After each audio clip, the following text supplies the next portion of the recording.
ហើយមកដើមនេះក៏សំណប់ចិត្តខ្ញុំដែរកូនយកបីនងដលីនមួយទឹកពីជប៉ុនណា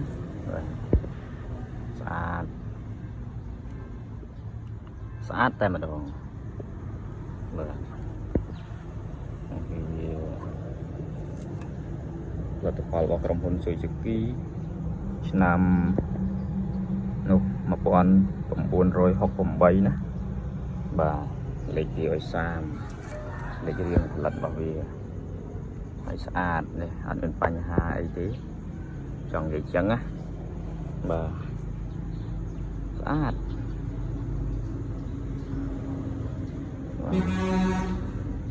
ជុំមកកន្លែងនេះមានស្នាមតិចតែអត់បញ្ហាទេរបស់មកទឹកក្រៅពោះវៀនមិនជាបញ្ហាទេបាទនឹងឯងគេប្រើច្រើននេះតែមើលម្ចាស់គេប្រើក៏ប្រើថែក៏ថែដែរដោយសារតាំងពីឆ្នាំ1968មកនៅស្អាតល្អណាស់បាទនឹងឯងនេះស្អាត